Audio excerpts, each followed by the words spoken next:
지금 현재 경기도에서 과천과 분당을 제외하고는 가장 사람들이 가고 싶어 하는 데. 맞아요. 특히 경기 남부에 있는 분들이 들어가서 살고 싶어 하는 욕망이 어마어마하기 때문에 도대체 왜 그럴까? 좋은 지역은 뭘까? 사람들이 좋아하는 데는 뭘까? 그거를 제가 여러분들께 한번 보여드리고 싶어서.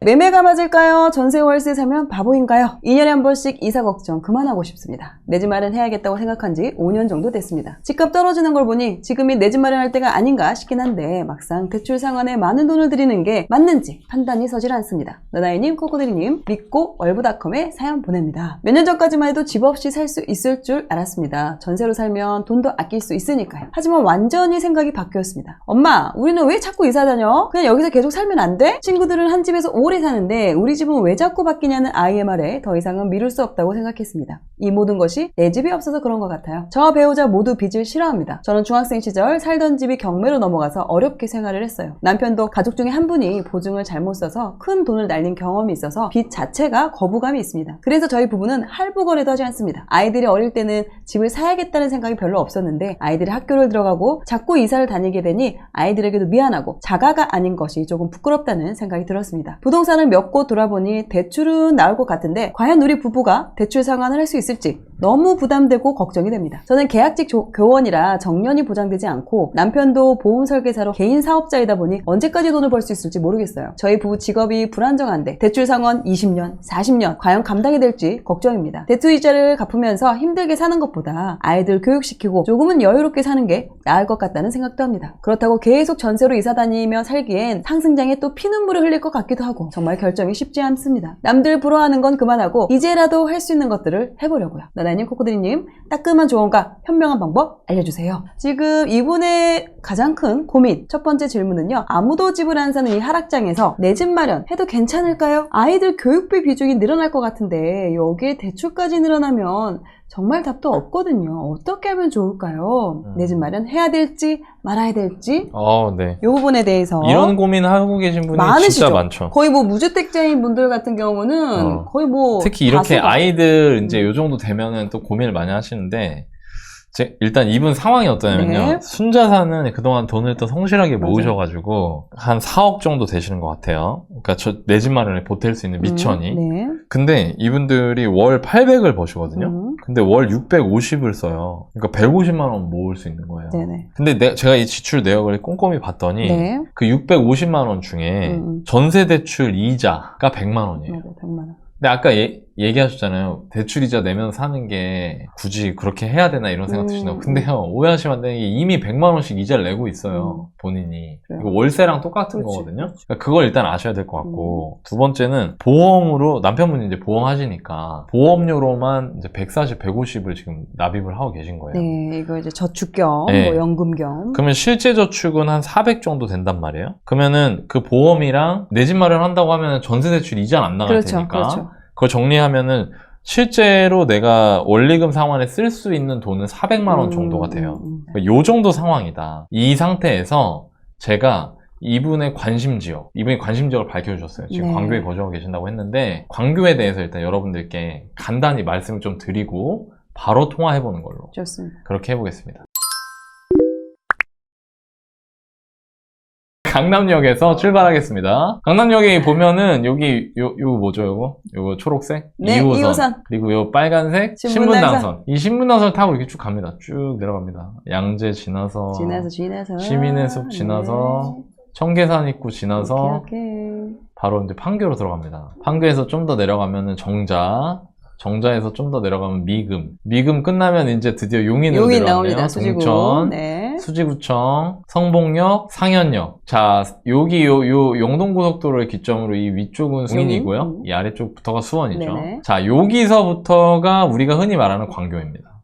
광교로 들어오면 여기 이제 경기도청 앞에 광교중앙이 있고요. 그리고 이 끝에 광교역 마지막 신분당선의 종점 광교역이 있죠. 네. 지도를 좀 더 나와보면 아까 제가 요 고속도로 50번이 이제 영동고속도로인데 영동고속도로 위쪽이 용인이고 요 아래쪽이 수원이라고 그랬잖아요. 네. 수원을 보면 영통이 있고 팔달구, 장안구, 권성구 이렇게 되어 있고요. 그 중에 영통구 중에서도 왜 보면 여기 두 개가 있어요, 호수가. 신대호수가 있고요. 원천호수가 있어요. 여기가 원천동이거든요. 이 아래쪽이. 이 위쪽이 이제 이의동이라는 데고, 여기까지 걸쳐서가 다 우리가 흔히 말하는 광교라고 보시면 됩니다. 자, 원래 이 주변에는 아무것도 없었는데, 이 아래쪽 내려오면 여기, 여러분들 이 느낌 오시나요? 광교 더샵이 맨 끝에 있어요. 이게 원래 원천주공 아파트였는데, 이거를 이름을 바꾸셨더라고요. 레이크파크로. 구축 아파트고요. 그러니까 요 아래쪽은 다 원래 사람들이 살던 데였고요. 이 길 위쪽에 이제 광교 신도시를 건설을 한 거죠. 여기 보면 광교 호반베르디, 얘가 제일 싼 아파트고요. 뭐 더샵 해서 엘리웨이 광교의 상가고, 위로 올라가면 이제 호수, 우리가 흔히 말하는 호수공원이 있습니다. 여기. 그리고 이 광교 중흥 S클래스가 대장 아파트예요. 얘가 광교의 대장입니다. 가장 가격이 비싸고요. 그리고 또 이쪽으로 넘어오면 여기에 이제 갤러리아 백화점이 있어요. 네네. 이 갤러리아 백화점 되게 멋있게 생겼습니다. 그리고 좀 더 올라가면 경기도청. 다 지었을래나 모르겠네요. 제가 연장 다닐 땐 여기 그냥 빈터였는데 최근에 제가 가진 않았어가지고. 다 지었습니다. 네, 다 지었나요? 벌써 다 지었구나. 그리고 요 앞에 이제 자연앤 힐스테이트. 여기에도 이제 사람들이 좋아하죠. 역세권이기 때문에. 그리고 여기 아브니프랑 있고, 여기 위쪽으로 올라가면은 여기 광교 테크노밸리라고 약간의 일자리가 있어요. 그리고 조금 더 올라가면 여기 이제 웰빙타운이라고 또 이제 끄트머리에 조그맣게 아파트 단지 한 대여섯 개 정도가 이렇게 밀집이 되어 있죠.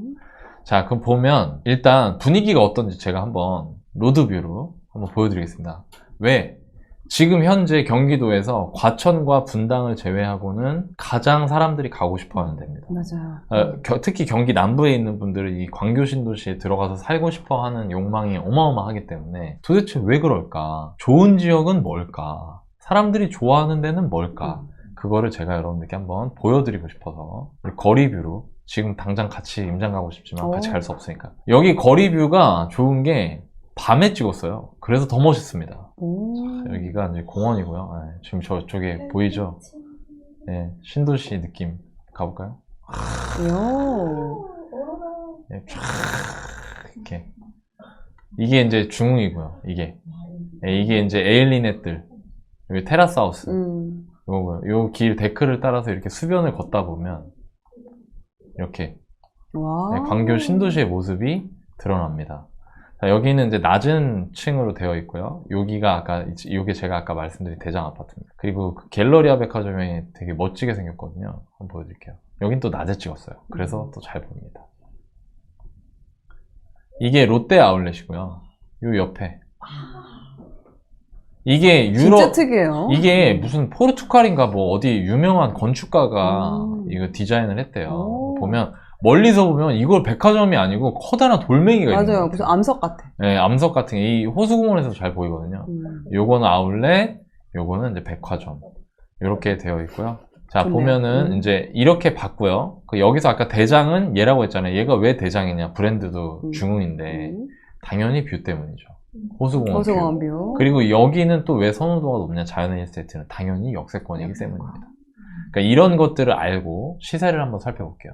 자, 이거는 지금 여기 떠 있는 거는 이 가격대에서 작으면 1억, 크면 2억 정도 빼면 실제로 거래할 수 있는 금액이라고 생각하시면 됩니다. 지금은 이거 호가가 나와 있는 거기 때문에 실제로 이 호가의 중간 정도를 표시를 해주거든요. 당연히 제일 비싼 게 뭐죠?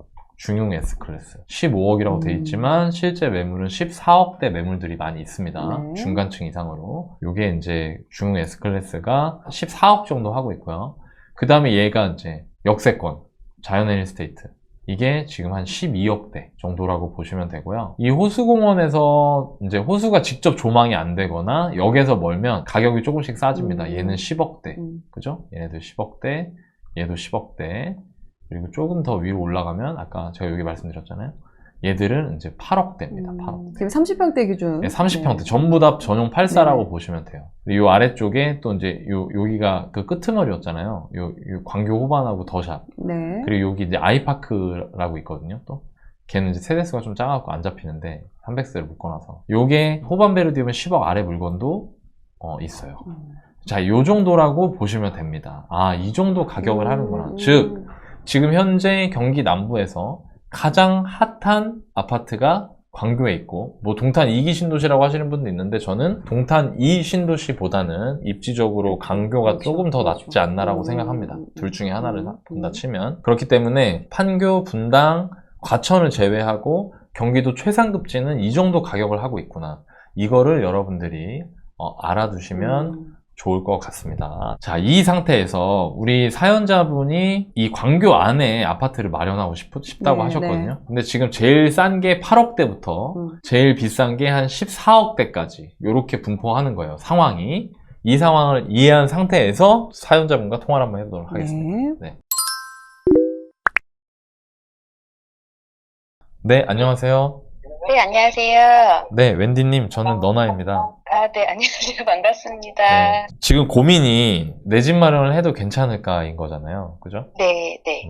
그 내 집 마련을 생각하고 있는 금액대가 있으세요? 네, 사실은 한 8억 정도로 보고 있는데요. 네, 가능한 금액은 아닌 것 같긴 하지만, 네, 그 광교 중앙 쪽보다는 지금 웰빙타운 쪽이 그래도 8억대면 찾아보면 조금 있더라고요. 네, 네, 그래서 전 또 여기 웰빙타운에서만 10년 이상을 살아서, 네. 요 근처에서 혹시 매매를, 네, 8억 이하로 좀, 네, 알아보고 있습니다. 제가 이제 좀 걱정이 되는 게 지금 4억이 좀 미천이 있으시잖아요. 그러니까 쉽게 말하면. 네. 그죠? 그 상태, 그리고 이거는 너무 잘하셨어요. 이게 그래도 4억을 모으셨다는 게 너무 대단하신 것 같아요. 그동안 아이들 네. 키우면서. 그리고 네. 아이들이 지금 이제 초등학교 고학년이잖아요. 네. 결혼하신 지 벌써 한 10몇 년 된 거잖아요. 네네. 그동안 이 정도 돈을 그냥 모으기만 하신 거죠. 네. 그러니까 너무 대단하신 것 같거든요. 진짜 대단하신 것 같아요. 잘하신 것 같아요. 씀씀이가 막 크거나 그러다고는 생각 안 해요, 저도. 네. 근데 좀 걱정이 되는 부분이 있어요. 네. 그리고 이거는 제가 말씀드린 이 방식으로 좀 꼼꼼하게 따져봐야 되거든요. 뭐가 있냐면 지금 현재 어차피 월세 100만 원 내고 계신 거예요. 아시죠? 그쵸, 네. 네, 어차피 이렇게 월세 100만 원 내나 내 집 마련해서 내 집에서 살면서 대출이자 내나 똑같은 거예요. 네, 그거는 사실 크게 차이가 없어요. 네네. 근데 그리고 지금 현재 거주를 전세를 5억 9천에 하고 계시잖아요. 웰빙타운 쪽에서. 네. 여기 전세 얼마 정도 하는지 아세요, 요새? 요새는 많이 내려서. 네. 전세요? 네, 네, 한 4억대로 알고 있어요. 그쵸. 그러면 일단 지금 만기가 언제예요? 만기가 2월이에요. 24년 2월. 그럼 이제 얼마 안 남았잖아요, 사실. 네. 그러면은 이 전세금 받을 수 있을까 생각을 먼저 하셔야 돼요, 일단. 네네. 당연히 받을 수 있죠. 그건 당연히 네. 받아야 되는 거고. 근데 이거를 내가 힘들지 않게 받을 수 있는지를 생각을 일단은 그것도 신경을 좀 쓰셔야 되고요. 왜냐면 내 집 마련을 한다라고 하면은 그게 전제가 돼야 되잖아요. 그러니까 그거를 잘 고려를 하셔야 돼요. 내 집 마련 한다고 하더라도 지금 저축을 400만 원 정도 할 수 있다 생각해요, 저는. 뭐래요? 예, 왜냐면 보험을 정리하면. 근데 보험을 지금 업으로 하고 계시잖아요. 네. 그리고 그 보험을 저축이라고 생각하고 하고 계시잖아요. 네, 사실 그렇죠. 네. 근데 그 보험이 진짜 저축인가요?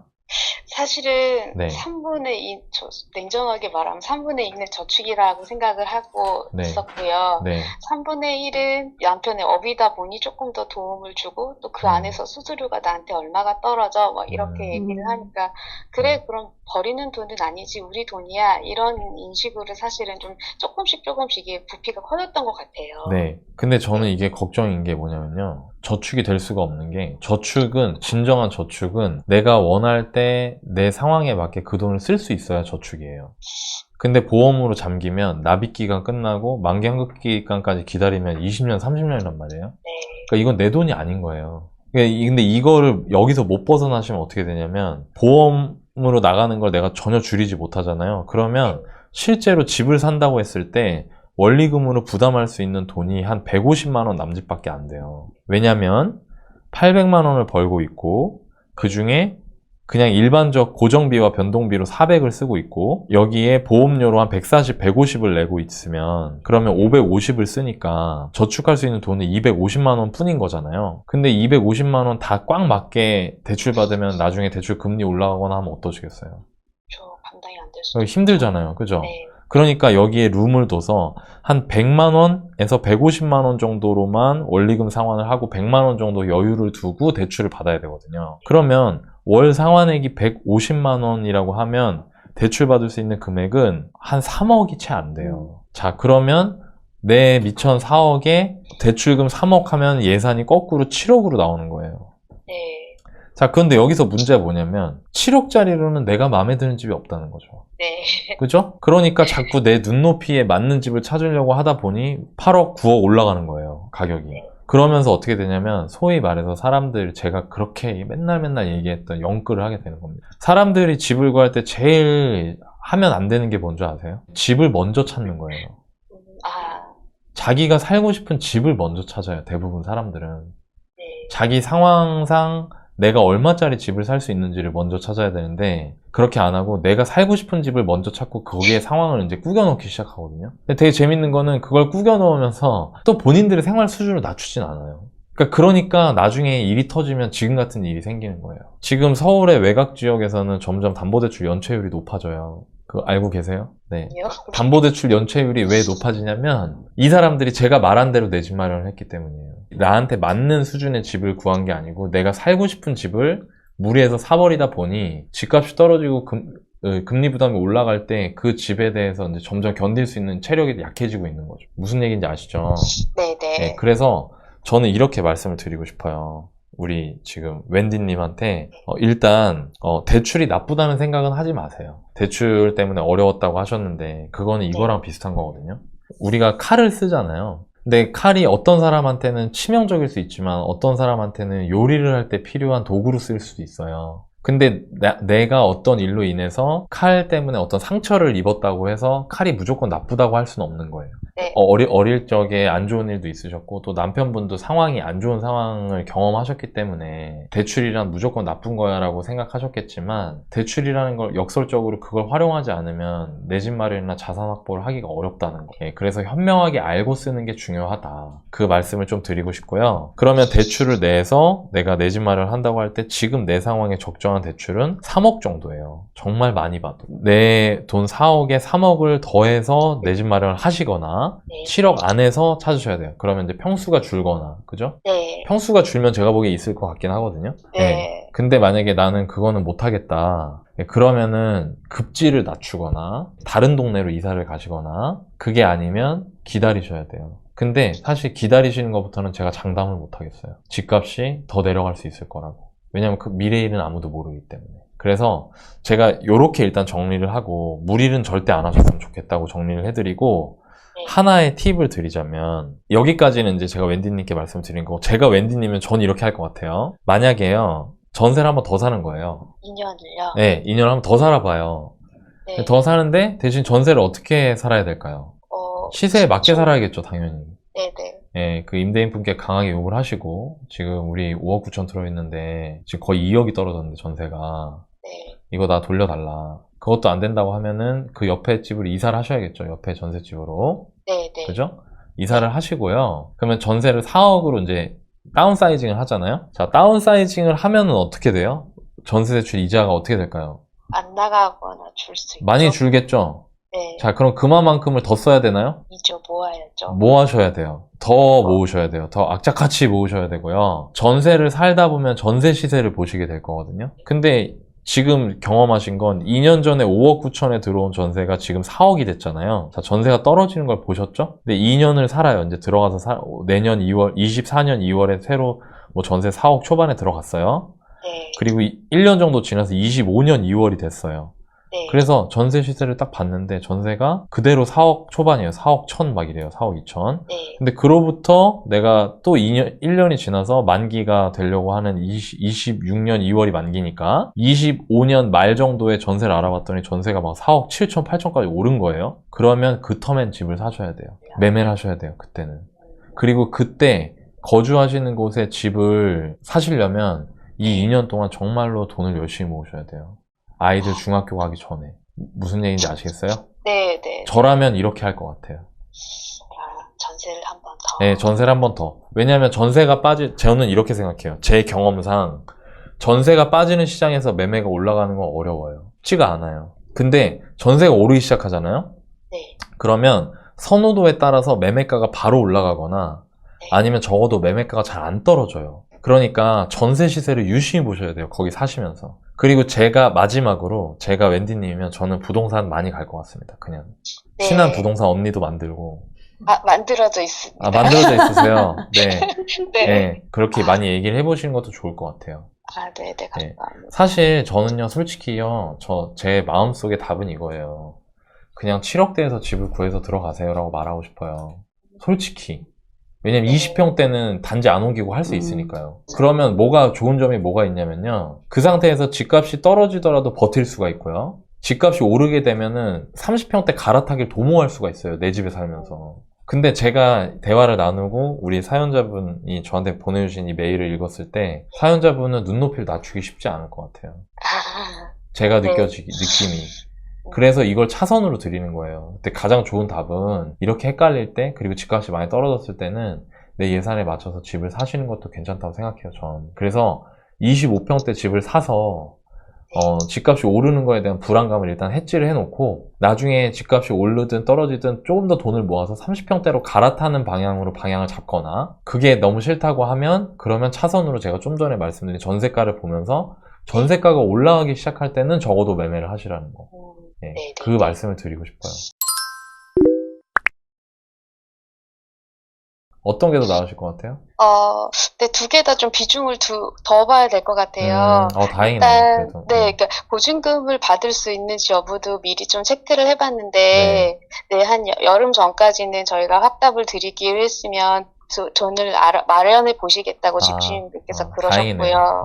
네. 그래서 사실 그 부분이 제일 걱정이었는데 해결이 됐고, 사실은 이 집을 그래 한 번 더 전세로 살아볼까 이 생각도 하기는 했지만, 그 사이에 계약 기간이 안 끝났는데 또 매매의 시점이 왔을 때 못 나가면 어떡하지? 또 그 생각이 또 들더라고요. 그래서 내 올해 목표는 무조건 집을 살 거야 였는데, 그쵸, 무조건이라는 단어는 되게 위험하긴 하지만, 그냥 하락장일 때 내가 그나마 들어갈 수 있어. 이게 올라가 버리면 난 힘들 것 같아. 라고 생각을 이미 해봐서, 그 2년 더 살 거라는 생각을 사실 비중을 많이 안 두고 있었는데, 너나유님께서 또 조언을 그렇게 해주시면, 정말로 비중을 두고, 심각하게 고민을 해봐야 될 것 같아요. 근데 사실 감사합니다. 저는요, 솔직히 말씀드리면 20평대 집 사셨으면 좋겠어요. 저는. 왜냐면, 내가 그걸 딱 내 집을 사서 내 집에서 사는 순간부터, 그때부터 이제 그 다음번 갈아타기 도모할 수가 있거든요. 근데 지금은 어떻게 되냐면, 상황상 오매불망 집값이 떨어지는 걸 기대할 수밖에 없는 상황이에요. 근데 그렇다고 예산은 안 되니까 영끌은 하면 안 되겠고. 그러니까 예산에 맞는데 같은 단지 안에 있는 20평대를 보는 것도 나쁘지 않다고 봐요, 저는. 근데 그거를 일반적인 분들은 잘 못 받아들이시더라고요. 제가 말씀드리는 걸. 네, 맞아요. 제가 34평에서 아래층으로 갈아타는 게 쉽지 않더라고요. 제가 이분들한테 그거를 강요할 수는 없잖아요. 제가 생각하기에 맞는 방식이라고. 그래서 저는 여러 가지 대안을 말씀을 드리고, 그 중에 하나를 본인께서 선택하실 수 있게, 이런 옵션들이 있다고. 사실 이런 생각도 못 해보셨을 거 아니에요. 그죠? 네, 맞아요. 그건 그러니까, 아예 접어놨었어요. 그러니까요. 그러니까 그렇게 좀 옵션을 드리고, 그거 가지고 좀 이제 고민을 많이 해보시면 어떨까. 그리고 제가 마지막으로 하나 말씀드리고 싶은 게, 전세가가 올라가기 시작할 때는 지금보다 매매가가 더 비쌀 수도 있습니다. 그건 모르는 거예요. 물론 매매가가 더 쌀 수도 있지만. 그러니까 그걸 염두에 두고 사셔야 되는데, 적어도 전세가 오르기 시작할 때는 매매는 해보시는 게 좋을 것 같아요. 그때는 매매하시는 게 좋을 것 같아요. 네, 알겠습니다. 아셨죠? 네, 감사합니다. 코크님 잠깐 바꿔드릴게요. 네. 네, 여보세요? 네, 안녕하세요. 네, 안녕하세요. 네. 지금 이제 내 집 마련 때문에 되게 많이 불안해 하셨고 그랬는데, 그래도 오늘 구해줘올부 라이브 통해서 좀 해소가 좀 되셨을까요? 네네. 너무 마음이 편안해졌습니다. 다행이다. 다행이네요. 뿌듯하네요. 다행이네요. 저도 이제 사연을 읽어봤는데, 근데 일반적일 수 있을 것 같아요. 그러니까 지금 양손에 있는 거를 놓을 수가 없는 거예요. 지금 여기 살고 싶고, 근데 돈은 좀 부족하고, 그렇다고 급지 옮기고 싶지 않고, 평수도 줄이고 싶지 않고, 어쩌라고. 어쩌라는 거야, 그거를. 어려워하더라고. 뭔가를 내가 하나를 내려놔야 뭘 하나를 잡죠. 두 개 다 손을 꽉 쥐고 있으면 하나 어떻게 잡어. 근데 보통 그렇잖아요. 또 내 집 마련, 내 꿈의 내 집 마련을 단번에 이루기가 어렵죠. 우리 웬디님이 정말 가고 싶어 하는 그 안에서도 좋아하는 그 단지를 한 번에 가면 얼마나 좋아요. 하지만 그 한 번에 가는 게 어려우니까 계단을 갈아타기를 통해서 두 번째, 세 번째, 그때 이제 정말 이제 내가 원하는 집을 살 수가 있는 건데, 그런 이제 그 단계 없이 한 번에 가고 싶은 마음은 알지요. 다 그러고 싶은데 그게 이제 네. 한 번에 되게 어렵다라는 거죠. 네. 저는 그리고 또 보면서 그 아이들 교육비 걱정 때문에 대출을 얻어서 집 사는 거를 되게 주저하시는 게 되게 많이 보였거든요. 네네. 지금 애들 교육보다 내 노후가 더 문제 아니에요? 다 문제긴 한데요. 지금 당장 엄마 나 학원 다니고 싶어. 근데 아 학원비 없어. 이렇게 말하기가 또 너무 미안하고. 진짜 마음 아프지. 그게 알죠, 어떻게 알죠. 되겠어. 그 마음을 네. 아는데 그렇죠. 그게 그렇죠. 특히나 이제 아이들이 공부도 잘하고 열심히 다니고 막 보내달라고 하는데 그러면 그 부모로서 그걸 다 해주고 싶은 마음은 당연히 아는 네. 부분이 있는 것 같아요. 근데 우리가 막 진짜 여유가 되게 많으면 아유 다 해주고 싶죠. 근데 아무래도 소득은 한정돼 있다 보니까 이게 또 줄일 수 있는 것도 또 한계가 있고 일단 너나이님께서 말씀해주신 부분 좀 줄일 수 있는 부분 뭐 보험적인 부분 그것도 이제 아무래도 신랑분하고 좀 연결이 돼 있다 보니까 쉽진 네. 않겠죠. 많은 대화도 네. 필요하고 그런 부분이 네. 있겠지만 그런 부분에서도 좀 더 줄이시는 게 좀 더 필요할 것 같고 정말 중요한 건요. 교육비 물론 중요한데 이게 한도 끝도 없어요. 교육비 하려면. 특히나 아이들 이제 커가면은 이제 더 그런 게 커질 텐데 아이들의 교육비가 늘어날수록 나의 노후 자금은 쪼그라든다. 왜냐면 우리가 가지고 있는 게 한정돼 있잖아요. 그러니까 네. 그 부분도 생각을 잘 곱씹어서 해보셔야 돼요. 내 노후를 아이들한테 책임지게 할 수는 없잖아요. 아 그렇죠. 그렇죠. 네. 그것도 정말 중요한 부분인 것 같습니다. 맞아. 아, 네. 체크 감사합니다. 네. 그 한계선을 그어 놓으셔야 돼요. 네, 웬디님 되게 중요한 게 아이들 교육비도 그 상한선이라는 게 있어야 돼요. 제가 이런 얘기 자주 하는데 회사에서 그렇게 열심히 사업계획 세우고 회사 지출, 직장인들, 일반 직장인들 회사 지출이랑 이런 거 다 그런 거 다 맞춰서 쓰면서 나가서 법인카드 쓸 때 한도 안에 쓰잖아요. 다 네. 출장 가거나 할 때. 네. 근데 정작 중요한 본인들 가게 관리를 왜 그렇게 하냐 이거예요. 그분은 지금부터는 이제 고학년이기 때문에 네. 지금부터 두 분께서 현명하게 협의를 하셔가지고 상한선을 정해놓지 않으면 안 되고 아이들도 선택할 수 있는 고민의 시간을 줘야 돼요. 그러니까 이런 게 필요한 거예요. 애들이 하고 싶은 걸 못하게 하는 게 나쁘다는 게 아니고요. 관점을 바꾸면 이렇게 되는 거죠. 정해진 예산 안에서 자기 스스로 더 많은 효용을 내기 위해서 뭘 선택하는 게 맞는지를 계속 고민하게 하는 훈련을 시키는 거예요, 아이들한테. 네. 저도 저희 아이한테 그러거든요. 네, 저희 아이가 얼마 전에 피아노 배우고 싶다고. 그래가지고 제가 뭐라고 했냐면, 그러면 다른 걸 그만두라 했어요. 아, 그랬더니 얘가 진짜 황당한 표정을 짓더라고요. 왜냐면 지금까지 한 번도 안 그랬거든요. 아, 네, 그러면 다른 거 그만둬야 돼 라고 말하니까 그래 아빠 나 이거 배우고 싶은데 그래 그게 배우고 싶으니까 네가 덜 배우고 싶은 걸 그만두란 얘기야 라고 말했어요. 그러니까 되게 웃긴 게요, 아빠를 원망하는 게 아니고 고민을 해요. 그렇지. 아 그래? 그럼 어쩔 수 없네? 내가 뭘 그만둬야 되지? 이렇게 고민을 하는 거예요. 그러니까 이런 식의, 이게 관점을 바꾸면요, 내가 우리 아이가 하고 싶은 걸 못하게 하는 게 아니고 우리 아이가 그 안에서 스스로 자기한테 효용 가치가 큰 거를 선택하는 기회를 주는 거거든요. 예, 그게 전 맞다고 봐요. 우리 같은 일반적인 사람들은 그런 식으로 가게 운영을 하지 않으면 나중에 진짜 힘들거든요. 맞습니다. 네. 네, 참고가 되셨으면 좋겠습니다. 아, 네네. 너무 감사합니다. 네. 앞으로 그러면 웬디님 좀 이렇게 꿈꾸는 삶이 또 어떤 삶인지 또 한 문장으로 간략하게 이야기하고 마무리 짓도록 하겠습니다. 노후가 보장된 안락한 집. 괜찮아요. 꿈이잖아요. 그거 진짜 많은 사람의 꿈이지. 목표 있어야지. 네. 뭐야, 귀엽잖아. 그렇게 없습니다. 네. 네, 응원 드리도록 하겠습니다. 네, 오늘 저희와 함께한 시간 꼭 유익하게 도움이 되었기를 바랍니다. 네, 네, 너무 그리고 또 감사합니다. 비슷한 고민하고 계셨던 분들한테도 또 이제 우리 웬디님의 사연이 같이 또 그분들께도 도움이 됐을 거라고 생각이 들어요. 네. 네, 화이팅입니다. 네, 감사합니다. 네, 들어가세요.